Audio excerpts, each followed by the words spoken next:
So welcome everyone to this talk about writing a graphical IDE in Elm. And I'm Claudia Doppioslash. I'm a functional programmer and a game developer. I'm on Twitter as Doppioslash, and I write about functional programming on LambdaCat. And I work for Perstrizinger GmbH, where we do embedded Erlang for the industrial automation industry and automotive. So I can only have guesses about why you are here. One probably good guess is you need to do some front-end code and you hate JavaScript. Anyone fits that? Almost everyone. That was a good guess. You might also be interested in Haskell-like languages, and this would fit a bill. Or you might have been here at the PAL talk yesterday and you were promised an hardware demo, but that's not going to happen. So just know from the start. So what you're getting is a work in progress post-mortem. So why we made our project, what it is about, why we used Elm, why we made the choices we made, what went right and wrong, and enough Elm to understand why we did the things we did, and also a demo of there will be a demo, just not the hardware, of the final IDE. So this is not an Elm guide. It won't teach you how to use Elm, just a little bit, but it will tell you what you should look for if you want to make a project with Elm, if Elm fits. And also, it's not the latest Elm version. We'll talk about it later. So our project, and then pass the mic to Per. I think that's my part. I'm Per. Next slide, please. Yes. So the problem domain is industrial transport controllers. So it's like basically conveyor belts, and we are making them smart conveyor belts, using embedded nodes running Erlang. And so this is one of the research projects we were on. This runs on 15 Erlang nodes. They control everything in this whole area. Actually, it's a little bit longer. It's cut off. So next, please. Normally these conveyor belt stuffs and industrial processes are programmed in stuff that's called PLCs. Okay, and PLCs are like weird little computers that are used all over the industry for everything, and there's a whole group of programmers that only program PLCs, and there's almost zero overlap between this group here and those programmers. They're a different world.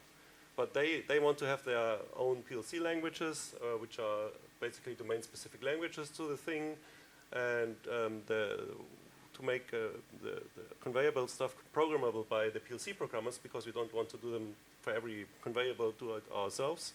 We built a PLC compiler in Erlang that compiles to core Erlang and basically runs one class of PLCs, which is having event flow and data, maps to Erlang process and messages, basically. And PLC programmers like to have an IDE, and that's why we need to build an IDE on top of this thing.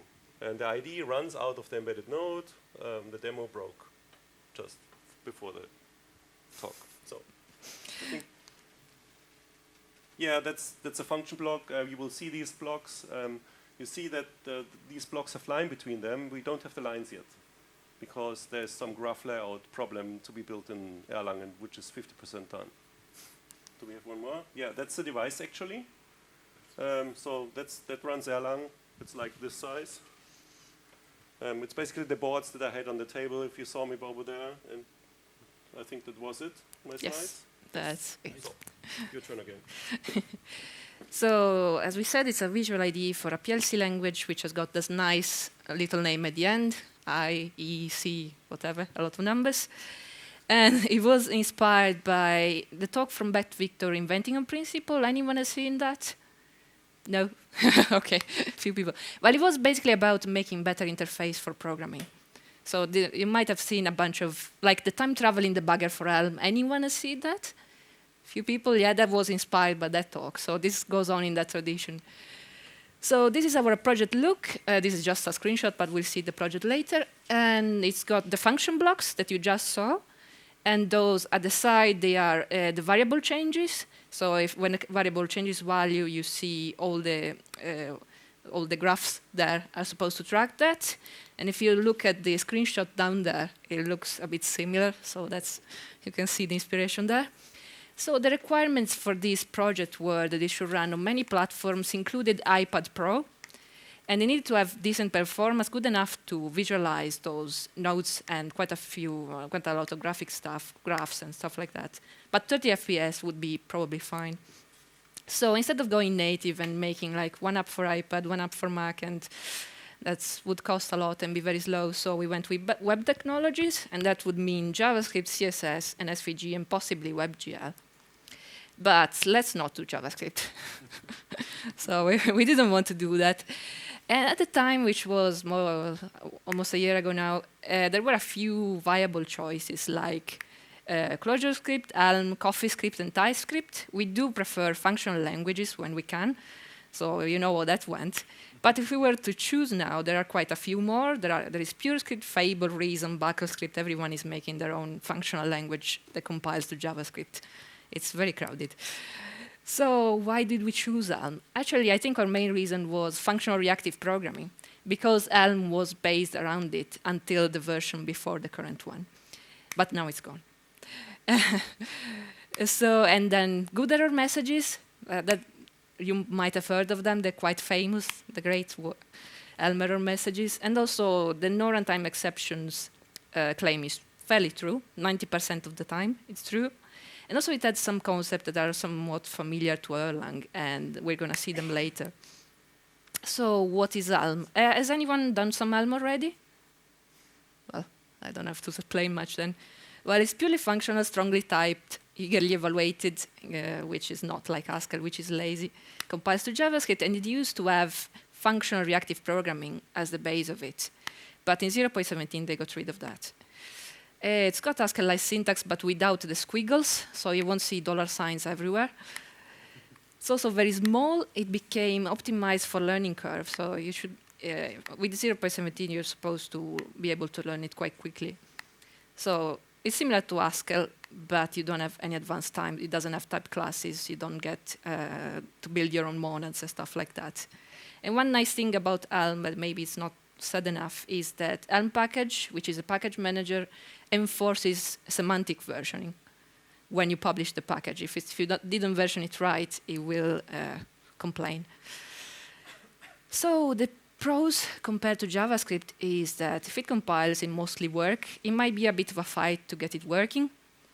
It might take some time, but then you do get it to compile, but then it will work. And you're also confident when you're refactoring, because the types will catch most of the problems that you will have. And it looks very clean, at least I like how it looks. And it usually can say the same things, express the same things in less lines of code.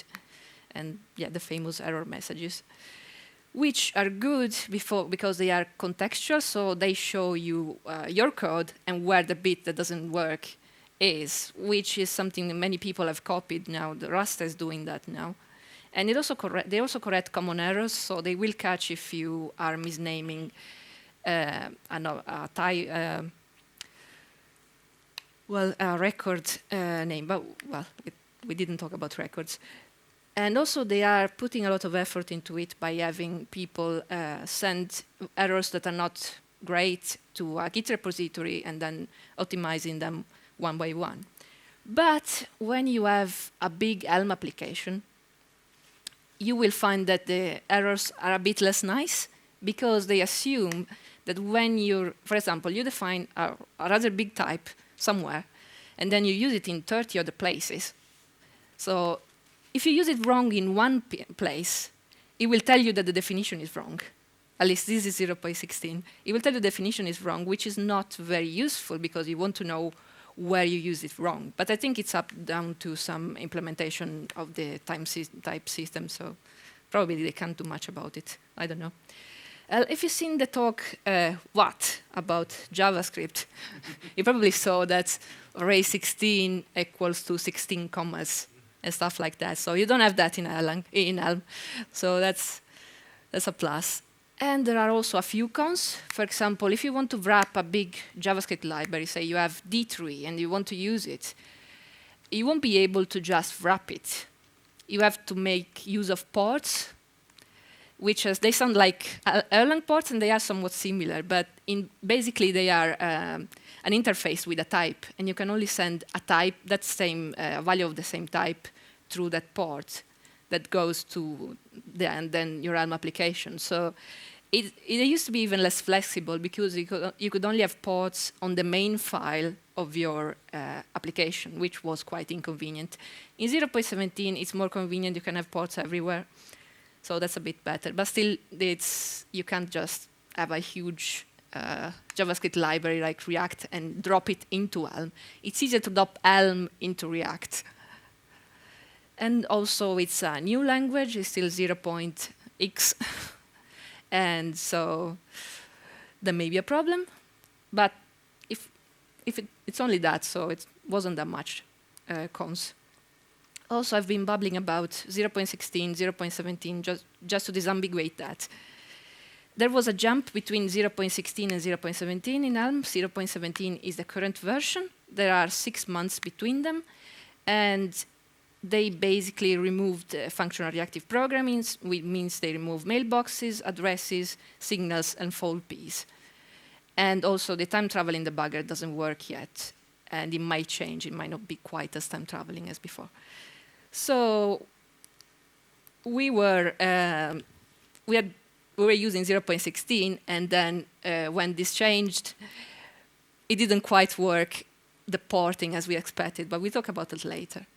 Also, I've been saying stuff like mailboxes and ports. They are concepts similar to Erlang, so I'll just disambiguate them now before I talk about them more. So mailboxes are sent signals through addresses. Signals are stream of values, and FOLP accumulate the state. And ports are like doors into JS of a certain type. So you just don't believe they are the same as Erlang. But this is all 0.16, so you don't need to know this anymore. I'm not going too in-depth into it. So this is our project, the structure of it. As you can see, there's a PLC board, so everything that's in the PLC board block runs on the hardware, which runs the beam, and on the beam it runs the PLC program, which was compiled to the beam, and Cowboy plus Bullet. So the PLC program runs, it sends debugging information to Cowboy and Bullet. Bullet sends it through WebSocket to the browser, which has got the bullet.js bit, which through ports talks to Elmrang, which is our WebSocket library, to the PLC IDE. So it's doing a bit of a roundabout. You want to talk about this? No. Before the demo? Yeah, no. Actually, I think we can skip this. Okay. No demo. A different demo. So now we have the demo. So this is, you can see it's moving. It's been running for a couple of hours now. This is simulating what you would have, the information you would have from actual boards sending information to this. So here's the function block. You can see them. Up here are the events. In the upper side, you can see them firing red when they fire. And then below there are variables, which you might see are changing. Does it need to be bigger, or can you all see it? Slightly bigger. Let's see if that works. Should work. Yeah. Better? Yeah. Did it done? So I can, for example, I want to know what this variable is doing, what this other variable is doing, and I can just click on them or remove them if I'm not interested in them anymore. So this is the last 60 seconds plus a bit of the values. So you're able to see what your program was doing for a little while. And it's supposed to get better. You're supposed to be able to actually edit those function blocks. And also you don't see the lines because we haven't done those yet. So that's basically it for now. And now we're going to talk a bit about how this is structured, because it's a rather big Elm application. So this is the structure. We have the PLC device, which sends to Elmrang, which sends to the decoder, which decodes the messages Elmrang got and sends them to the renderer, which has got the update, and it keeps the state, and then renders the state to the UI. And any UI interact to the browser, so the UI. So any UI interaction you get with that, all the clicking of variables, is sent back through an encoder to JSON, then to Elmrang again, and then to the PLC device. Now, having all these are all components. And talking about components in Elm is a bit of a controversial thing, but for now we're talking about 0.16, so it's not.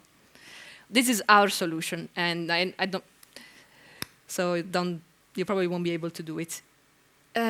So these are actually, each single one of them is a startup. Startup used to be the implementation of the Elm architecture for 0.16. Anyone is familiar with the Elm architecture? Quite a few. Okay, good. With the 0.16 one? Yeah? Yeah, okay.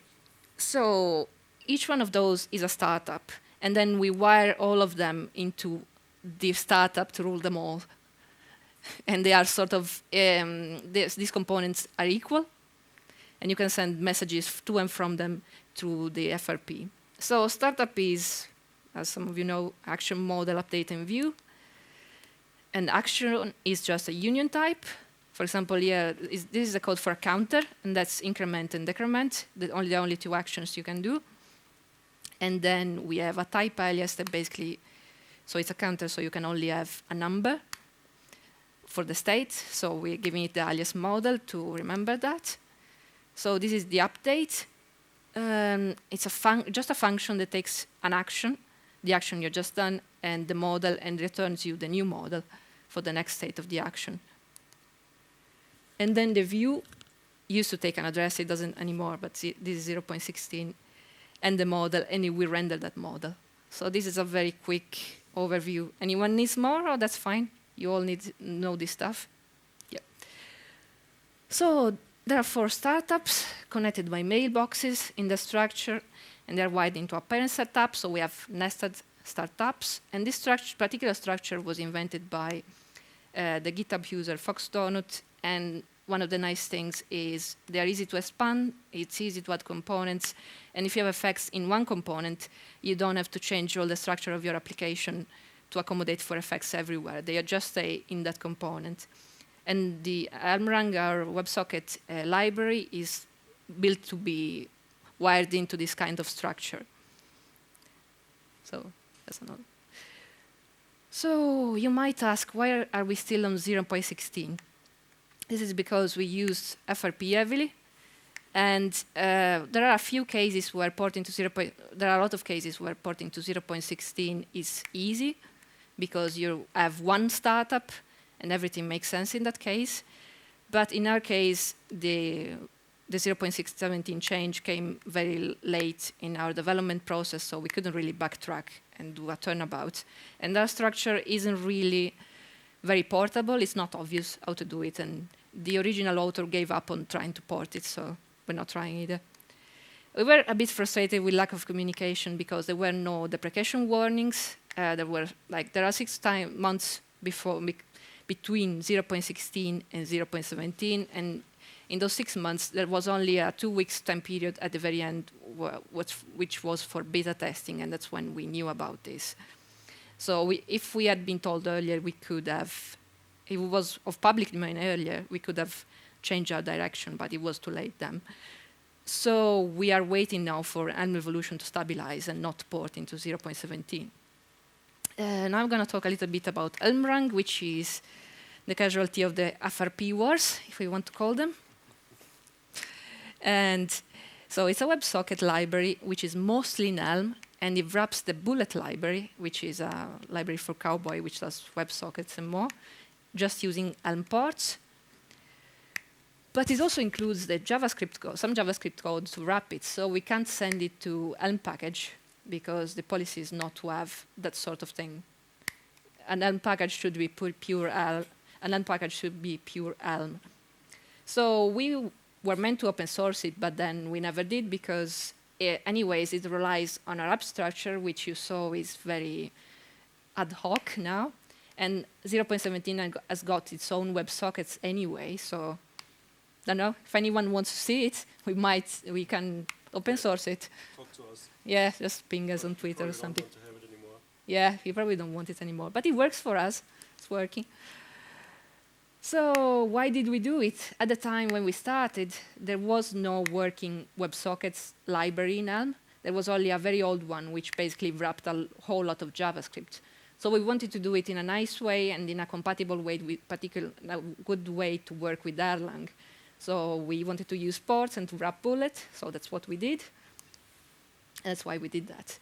So now I'm going to talk a bit about the production problems we had making a big app in Elm and making it work with Erlang.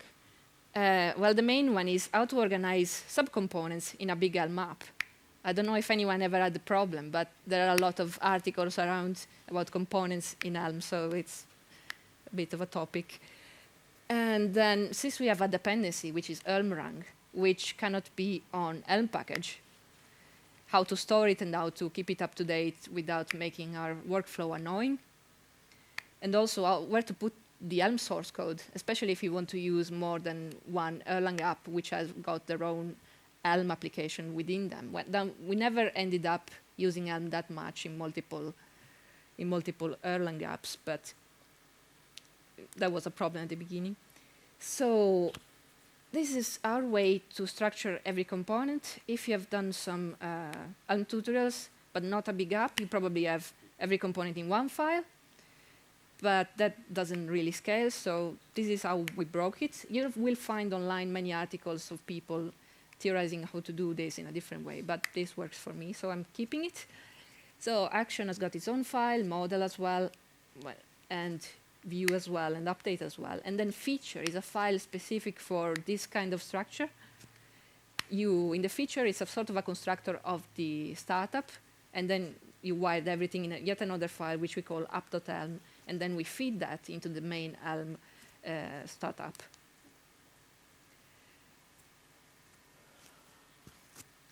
So about the dependencies, which we can't keep on we can't send on a package.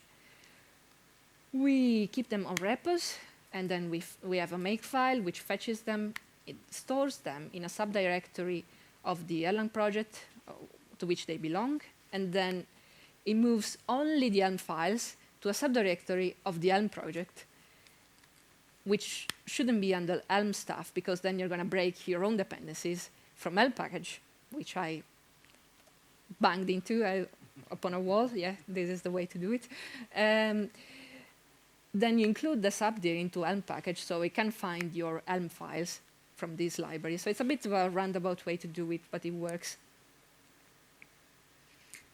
And also, we have to compile the Elm and have it in where you want it, we keep an Elm subdir in the Erlang project, and then we compile the Elm files to priv, maybe under JS.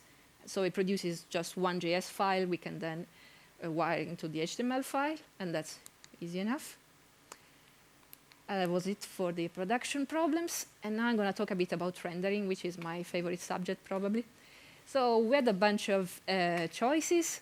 We could have gone with WebGL. We could have done a 2D rendering engine on WebGL, which would have been lovely, but we never needed to do that because it's fast enough the way it is. We also could have gone with SVG, with or without CSS layout animations, and HTML as well. We could have generated HTML all from Elm without using any CSS or having all our animations, but that was like the last choice. So what we went with is SVG with CSS. And we can do CSS because we have a CSS and SVG person on call, and she's an expert. So when something looks strange and we can't figure out why in Firefox it looks one way and on Chrome it looks another way, on Safari it just explodes, we can call her and she fixes us in half an hour. So that's very useful. If you want to do this, you probably better to do that. So we try to do as much as we can with CSS, because animation in Elm can get complicated because you have to keep a lot of state. The more complicated your animation is, the more state you have to keep, because you have to send it around, so it gets to be a lot of work. Though there are nice libraries for it, it's not a great thing to do in Elm. It's a bit complicated.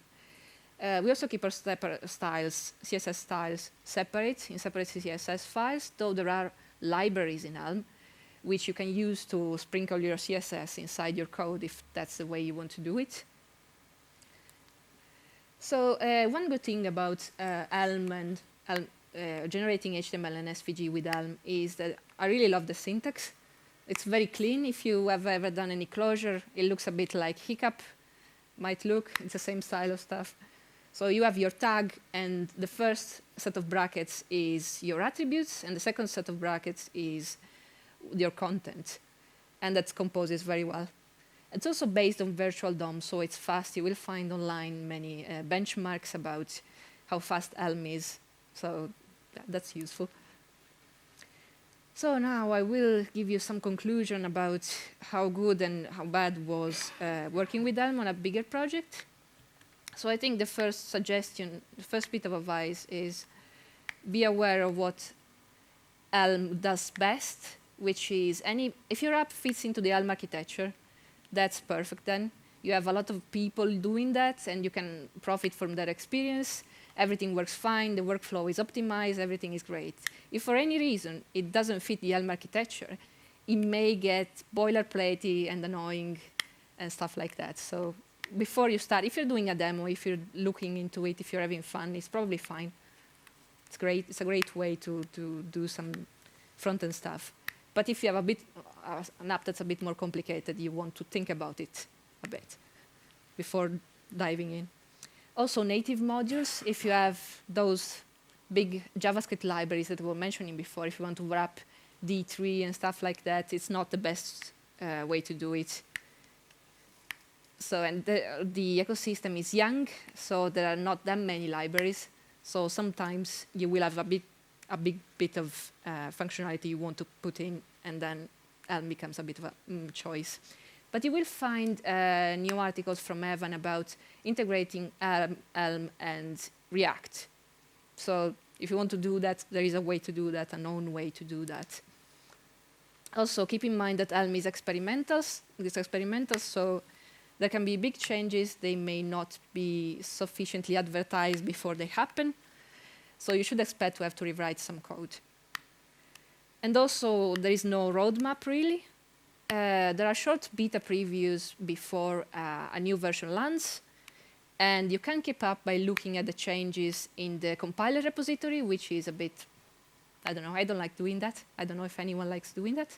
But recently, Evan started doing like weekly or bi-weekly update about what he's thinking of, what he's doing. So there is a bit more communication going on now. And they are on the Elm Dev mailing list. So for us, the next thing to do is, we're going to give 0.17 a pass for now.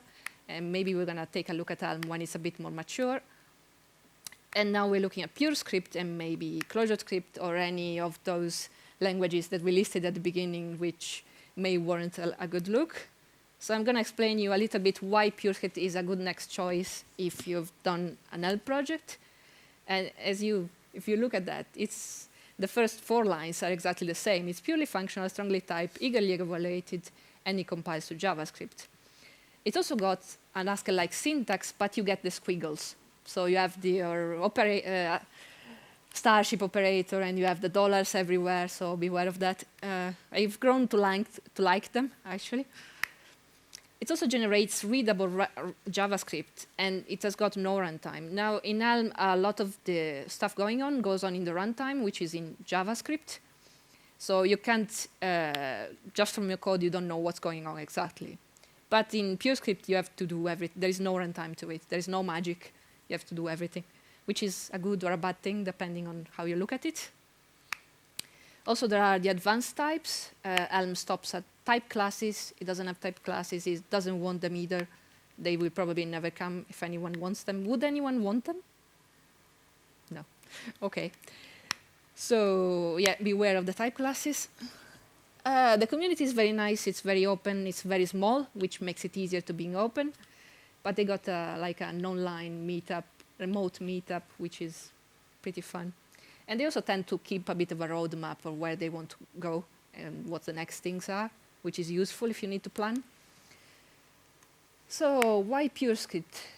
As you saw, it's quite similar. It's a sort of an evolutionary step. if you're doing stuff that requires some features that Elm doesn't have.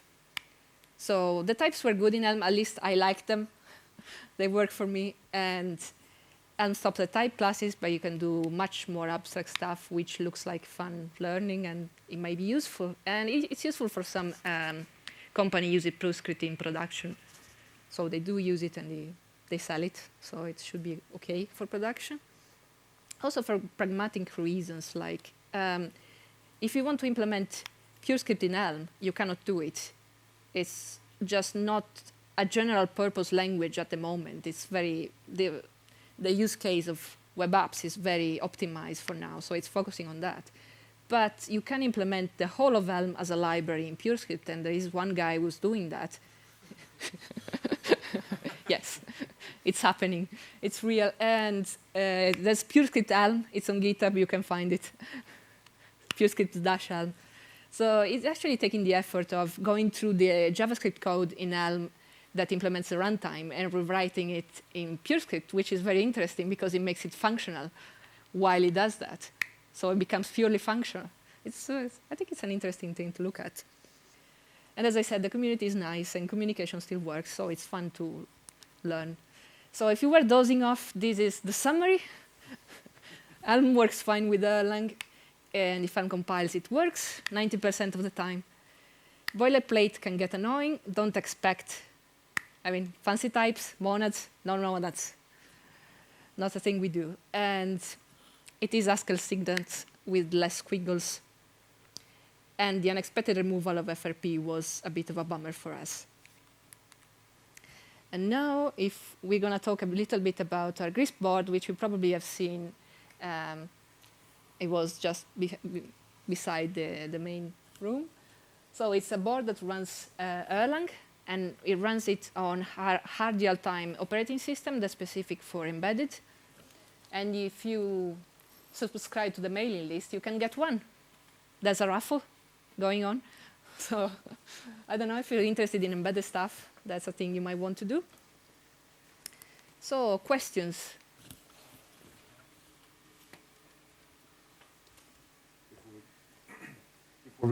Before we get to the questions, I think we should give them a resounding round of applause. Thank you. Thank you. All right, we do have time for questions. Anyone?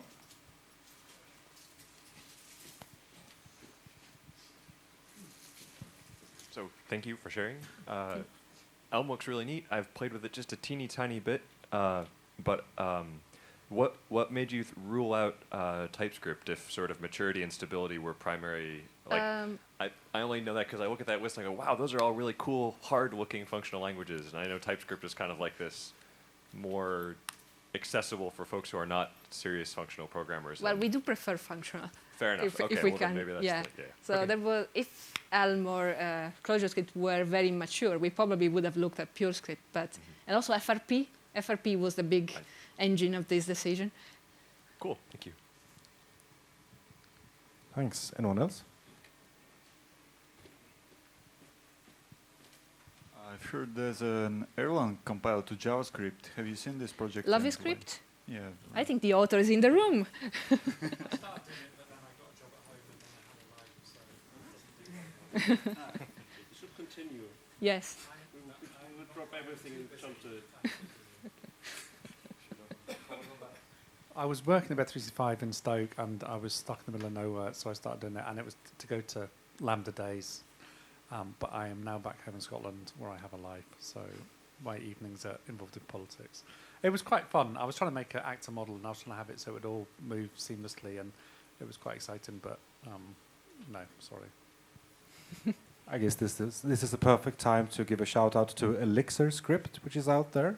Hint, hint, nudge, nudge.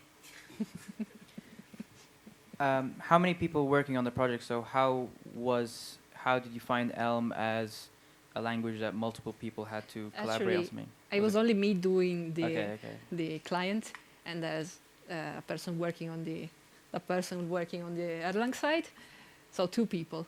Okay. But on the 2 sides. Yeah, on the 2 different sides. Okay. So yeah, can't say that. Brilliant. Excellent. Anyone else? I have a remark. I mean, the plug for the Grist board is there because the demo intended to actually have the stuff run on similar embedded boards, which belong to a company, and so it was the natural extension. So now it's a little bit slapped on. So that was not intentional. So, but still get into the Raffle. It's a cool board if you want to run Erlang on the hardware. Chance to win free hardware now. That's too good to give up. Okay, in that case, thank you very, very much for sharing. Thank you for having me.